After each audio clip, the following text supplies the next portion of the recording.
Hello food lovers, ఈరోజు మనం ఇంట్లోనే చాలా టేస్టీగా మంచి అరోమాతో ఉండే చికెన్ కర్రీ ఎలా చేయాలో చూపిస్తాను.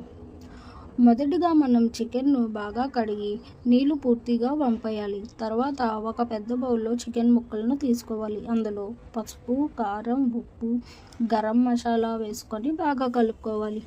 అల్లం వెల్లుల్లి పేస్ట్ మరియు కొంచెం పెరుగు మరియు కొంచెం నూనె వేసి అన్ని మసాలాలు చికెన్కు బాగా పట్టేలా బాగా కలుపుకోవాలి.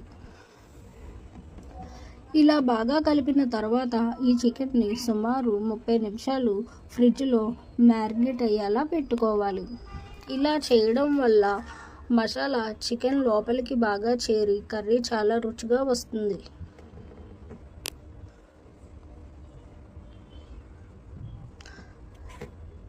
ఇప్పుడు స్టవ్ మీద ఒక కడాయి పెట్టుకొని అందులో నూనె వేసుకొని నూనె బాగా వేడయ్యాక మసాలా దినుసులు మరియు ఉల్లిపాయ ముక్కలను వేసుకొని బాగా వేయించుకోవాలి. ఉల్లిపాయలు బాగా వేగిన తర్వాత ఇందులోకి పచ్చిమిర్చి మరియు కరివేపాకు వేసుకోవాలి. తర్వాత టమాటా ముక్కలను వేసి అవి మెత్తగా అయ్యే వరకు కలుపుతూ వేయించాలి.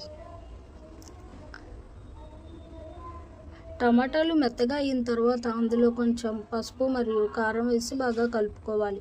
ఇప్పుడు ముందుగా మ్యారినేట్ చేసి పెట్టుకున్న చికెన్ని వేసి మసాలాతో బాగా కలిసేలా కలుపుకోవాలి.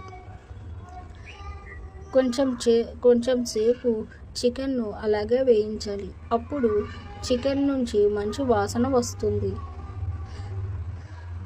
తర్వాత అవసరమైనంత వరకు నీళ్ళుని యాడ్ చేసుకొని ఈ కర్రీని మనం బాగా కలుపుకోవాలి. కర్రీ కాస్త దగ్గరయ్యాక అందులో చికెన్ మసాలా పొడిని అయితే వేసుకొని బాగా కలుపుకోవాలి.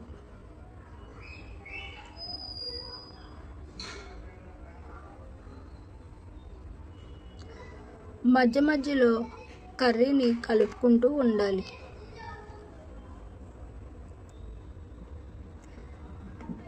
చికెన్ కర్రీ అనేది ఆల్మోస్ట్ దగ్గర పడింది.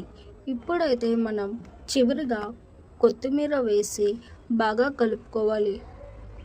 కొత్తిమీర వేసి కలిపితే మంచి వాసనతో టేస్టీగా ఉండే మన చికెన్ కర్రీ అయితే రెడీ అయిపోయింది. మీరు కూడా ఇలా ఇంట్లోనే ట్రై చేయండి. వేడి వేడి అన్నంతో లేదా రోటీలతో తింటే చాలా రుచిగా ఉంటుంది.